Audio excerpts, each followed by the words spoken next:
Recesión y crisis son palabras que dan mucho miedo, y en esta ocasión te hablaré sobre la crisis del 2008.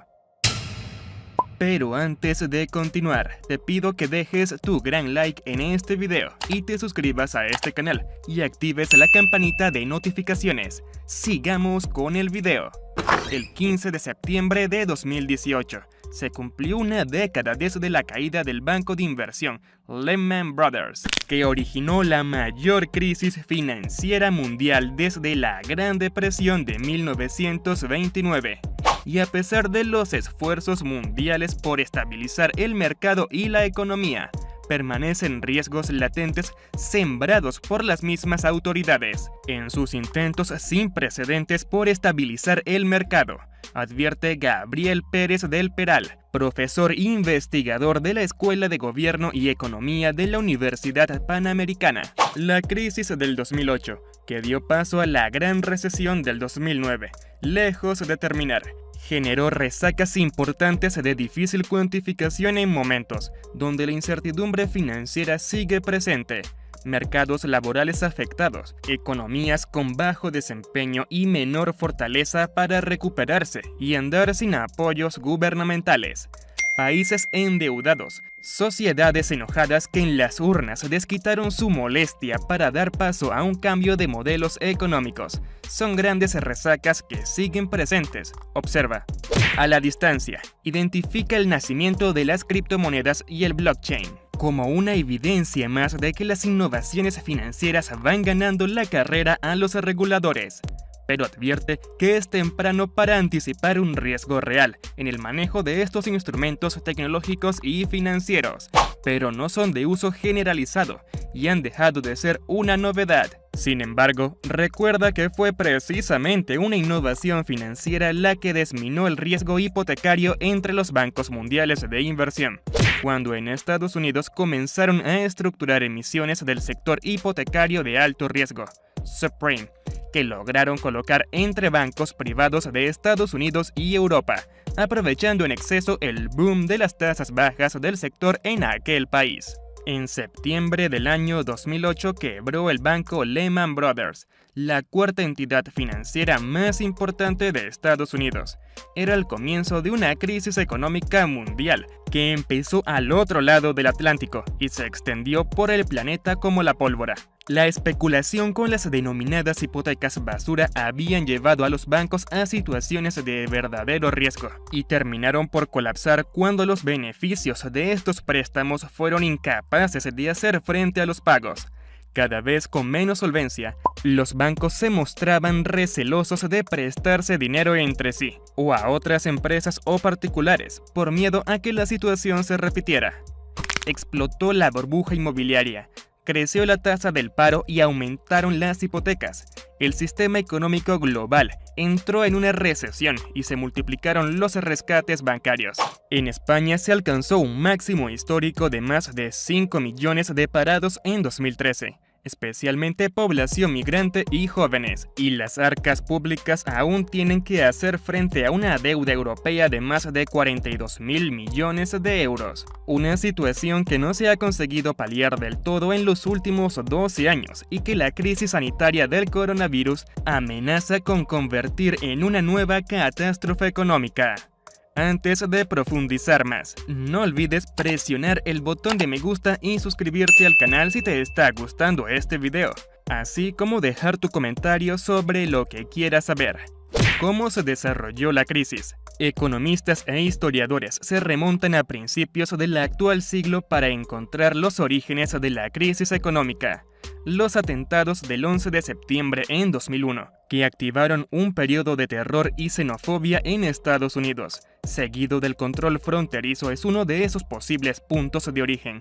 También afectó de una forma notable la excesiva liquidez con la que se encontraron los bancos en 2003, después de una estrategia de deflación, bajada de precios, impulsada por Ben Bernanke, presidente de la Reserva Federal estadounidense hasta 2006, les permitiera darse a las hipotecas y préstamos subprime, La banca sentía tanta holgura y comodidad que se permitió conceder este tipo de préstamos a personas con historial de morosidad, empleos inestables o simplemente sin garantías de poder devolverlos. Las hipotecas subprime o hipotecas basura se emitieron en unos años en los que los intereses se encontraban en mínimos históricos, lo que permitía el optimismo generalizado. A las hipotecas se añadían otro tipo de productos, como coches o reformas, que permitía a los usuarios disfrutar de una cantidad de dinero que difícilmente podrían devolver cuando los intereses empezaron a subir. Esta práctica no era exclusiva de Estados Unidos, sino que se extendió por otras partes del mundo y, por supuesto, también por España. Los bancos empezaron a especular con sus activos hipotecarios. Los vendieron en formas de bonos, lo que les permitió omitirlos de sus balances al tiempo que los utilizaban como aval para los préstamos que se concedían entre diferentes entidades. Además, encontraron en los llamados hedge funds, es decir, fondos de inversión de alto riesgo que no cuentan apenas con regularización, es decir, se dedicaban a la compra-venta de bonos hipotecarios mientras utilizaban esos mismos bonos como garantía. Esta especulación era especialmente peligrosa, teniendo en cuenta que su red de salvamento eran las hipotecas basura concedidas a personas que, en cuanto aumentaron los tipos de interés, no pudieron pagar sus cuotas. Era 2006, y los efectos de estos arriesgados movimientos financieros empezaron a sufrir las consecuencias. El 15 de septiembre de 2008, el banco Lehman Brothers se declaró en quiebra, con una deuda que superaba los $600.000 millones. Fue la primera señal de lo que se avecinaba. Lehman Brothers era la cuarta entidad financiera más importante de Estados Unidos, y la incertidumbre sobre el futuro de sus competidores llevó a especular una caída en bolsa de otras entidades financieras, hasta un 46% en pocos días. Se estaba empezando a gestar un clima de desconfianza, en el que los bancos se mostraban más recelosos que nunca a la hora de prestar dinero por si el beneficiario escondía problemas de solvencia. Donde antes no se atendía a riesgos, ahora se avanzaban con pies de plomo y, entre otras consecuencias, provocó una formidable subida de las hipotecas. Entonces, ¿no se aprendió nada de la crisis financiera mundial? Sí, el mundo aprendió que no convienen las regulaciones laxas, que las reformas financieras que favorecen a la capitalización de las instituciones fortalecen a estos participantes y liberan de presiones a las autoridades, que todos los segmentos del sector financiero deben estar bajo una estricta supervisión, que se deben aplicar pruebas de estrés para identificar las vulnerabilidades de forma temprana y que debe haber una comunicación permanente entre supervisores y autoridades financieras del mercado para identificar focos de riesgo. ¿Nunca más veremos una crisis financiera como la del 2008? No, por causas de regulación laxa. Se aprendió la lección. Sí se puede presentar un nuevo deterioro que afecte a todos, a partir de la amplia interconexión que prevalece en el mercado financiero mundial, y puede originarse en emergentes o avanzados. Podría ser por el excesivo monto de deuda o por la irresponsabilidad de autoridades de países demasiado importantes para el sistema mundial, como Estados Unidos, que siguen aumentando su déficit fiscal, pero me parece que no por una regulación laxa como la que heredó Alan Greenspan a Ben Bernanke. Recuerde que su bandera era la autorregulación del mercado, que evidenció todos los excesos de los agentes financieros para conseguir más y más rendimientos. Y por último, quisiera hablarles de la flexibilización cuantitativa.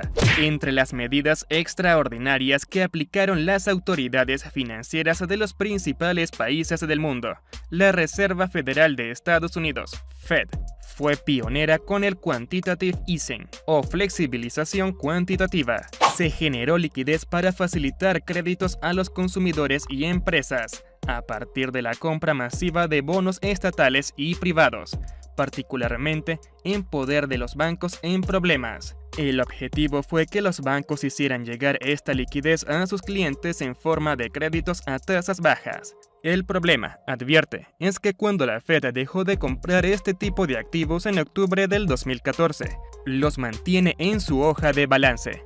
Unos 4 trillones de dólares en bonos del Tesoro estadounidense y valores respaldados por hipotecas, que superan en precio el valor de la riqueza total de México en un año, menciona. Gracias a esta expansión cuantitativa, se redujo el rendimiento de los bonos en 120 puntos base, bajó el desempleo, se fortaleció el dólar y se incrementó el precio de las acciones de Estados Unidos. La velocidad en la que puedan deshacerse de estos activos traerán como resultado las consecuencias contrarias. Espero que hayas obtenido algún valor de este video, y eso ha sido todo por hoy. Antes de irnos, quiero pedirte nuevamente que te suscribas al canal y actives la campana de notificaciones para que sigas disfrutando de contenido de calidad que traemos para ti. No querrás perdértelo. Sin más que decir, me despido y te deseo el mayor de los éxitos.